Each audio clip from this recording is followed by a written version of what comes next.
ಈಗ Karnataka state bar ಕೌನ್ಸಿಲಿನ member ನಿಟ್ಟಿನಲ್ಲಿ ಚುನಾವಣೆಗೆ ನಿಂತಿದ್ದಾರೆ.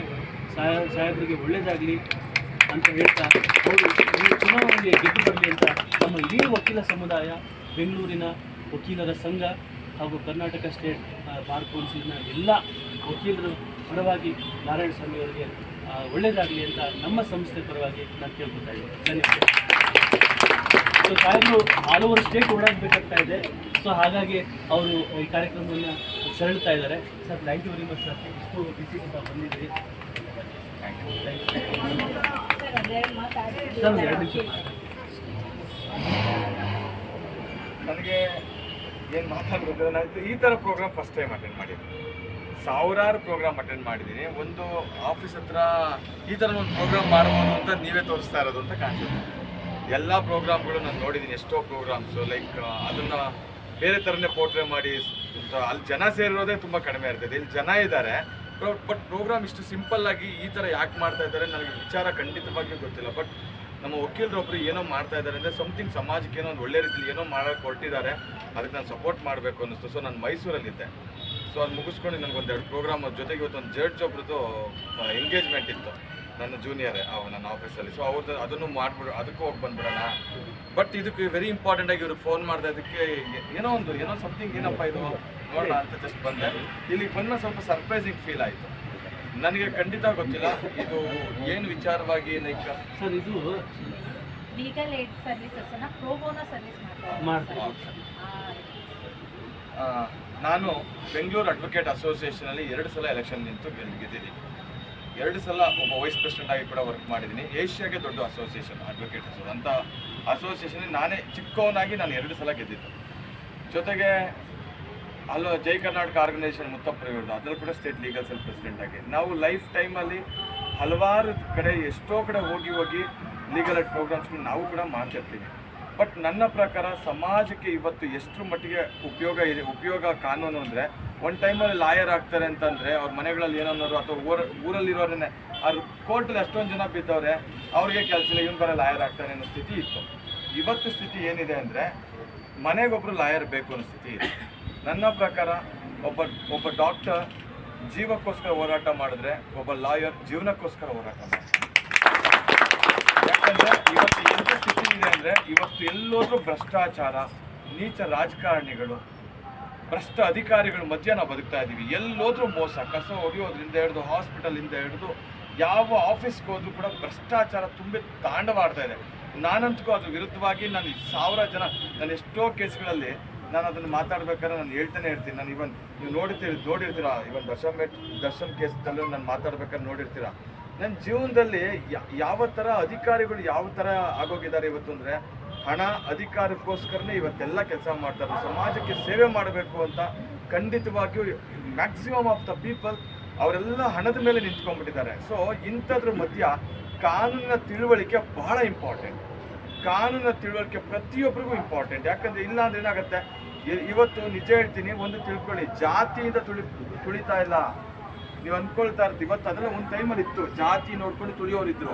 ಇವತ್ತು ಏನಾಗ್ತಾ ಇದೆ, ಜಾತಿಯಿಂದ ತುಳಿಯೋದಕ್ಕಿಂತ ಹೆಚ್ಚಾಗಿ ಭ್ರಷ್ಟಾಚಾರ, ಅಧಿಕಾರಿಗಳು ಹಣದಿಂದ ತುಳಿತಾ ಇದ್ದಾರೆ. ನಾವು ಇವತ್ತು ಹಿಂದುಳಿತಾ ಇರೋದು ಜಾತಿಯಿಂದ ಅನ್ನೋದು ನನ್ನ ಪ್ರಕಾರ ಅದು ಗ್ರ್ಯಾಜುವಲಿ ಎಲ್ಲರೂ ಇದು ಹೋಗ್ತಾ ಇರ್ತಾರೆ. ನಾನು ಒಂದು ಸಿಂಪಲ್ ಎಕ್ಸಾಂಪಲ್ ಕೊಡ್ತೀನಿ. ನಾನು ಬೀಂಗ್ ಎ ಕಮ್ಯುನಿಟಿ ವೈಸ್ ನನಗೆ ಒಬ್ಬ ಒಕ್ಕಲಿಗ, ಒಬ್ಬ ಸ್ಟೂಡೆಂಟ್, ನನ್ನ ಆಫೀಸಲ್ಲಿ 15 ಜನ ನನ್ನ ಜೂನಿಯರ್ಸ್ ಇದ್ದಾರೆ.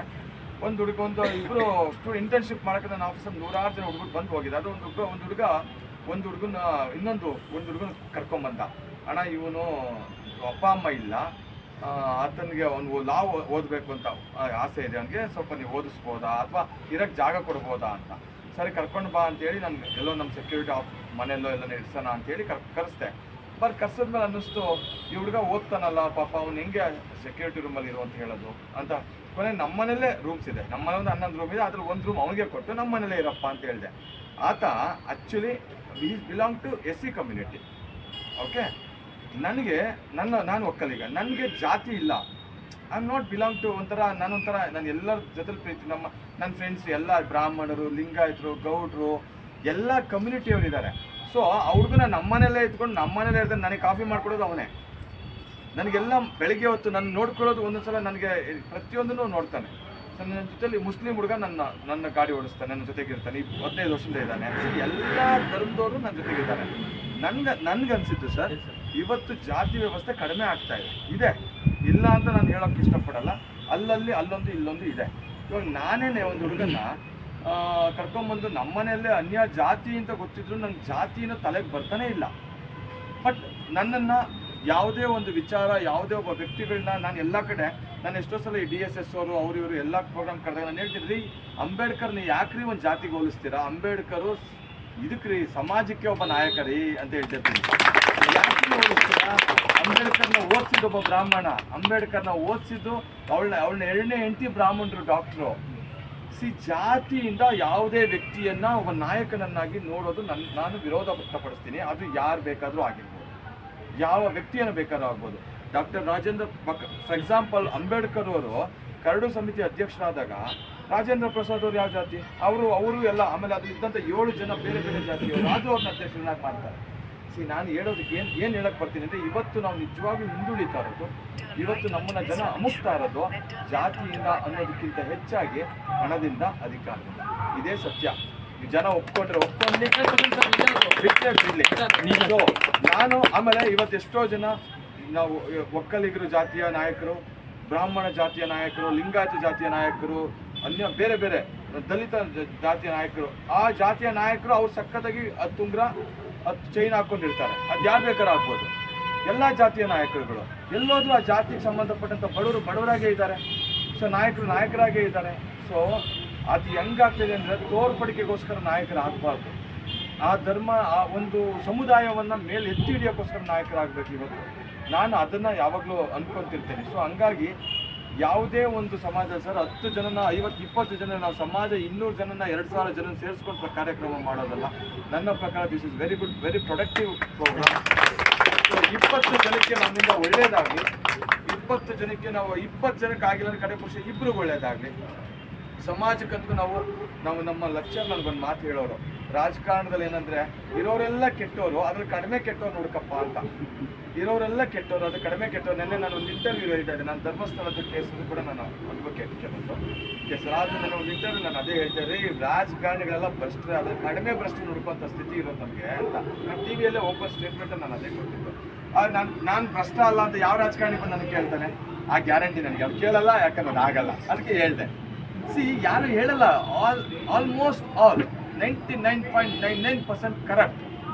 ಇವತ್ತು ಸಮಾಜ ನಿಂತಿರುವ ಹಣದ ಮೇಲೆ. ಸೊ ಹಾಗಾಗಿ ಸಾಧ್ಯವಾದರೆ ಅದು ಜಾತಿಯನ್ನು ನೋಡಿ ಅಥವಾ ಮತ್ತೊಂದನ್ನು ನೋಡಿ ಯಾರಿಗೂ ಸಹಾಯ ಮಾಡಬೇಕು. ನನ್ನ ಪ್ರಕಾರ ಎಲ್ಲ ಜಾತಿಯಲ್ಲೂ, ಎಲ್ಲ ಧರ್ಮದಲ್ಲೂ ಎಲ್ಲರೂ ಬಡವರಿದ್ದಾರೆ.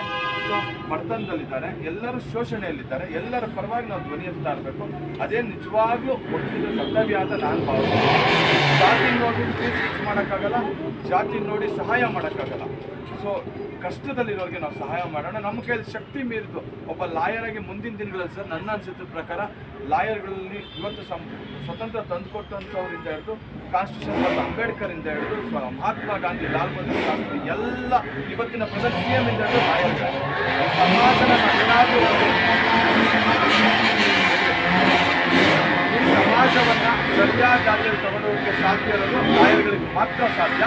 ಸೊ ಹಾಗಾಗಿ ಸಾಧ್ಯ ಆದರೆ ಒಳ್ಳೆ ಮಾಡಬೇಕಾದ್ರೆ ನಾನು ಮಾತಾಡೋದಕ್ಕೆ 2 ಅವರ್ ಮಾತಾಡ್ತೀನಿ ಸಾಕು. Thank you so much. ನೀವೆಲ್ಲರೂ ಕೂಡ ಸಮಾಜದ ಒಂದು ಒಳ್ಳೆ ಆಸ್ತಿಯಾಗಿ ಒಳ್ಳೆಯದಾಗಬೇಕು ಮಾಡೋ ರೀತಿ ಎಲ್ಲರೂ ಇರಿ ಅಂತ ಹೇಳ್ತಾ, ನನ್ನ ಪ್ರಕಾರ ಜಾತಿಗೆ ಪ್ರಾಶಸ್ತ್ಯ ಕೊಡಬೇಡಿ, ಮನಸ್ಸಿಗೆ, ಆ ವ್ಯಕ್ತಿತ್ವಕ್ಕೆ ಮತ್ತು ಒಂದು ಲೈಕ್ ಅವರಂದ್ರೆ ಒಳ್ಳೆತನಕ್ಕೆ ಬೆಲೆ ಕೊಡಿ ಅಂತ ಹೇಳ್ತಾ ನಾನು ಮಾತನಾಡ್ತೀನಿ.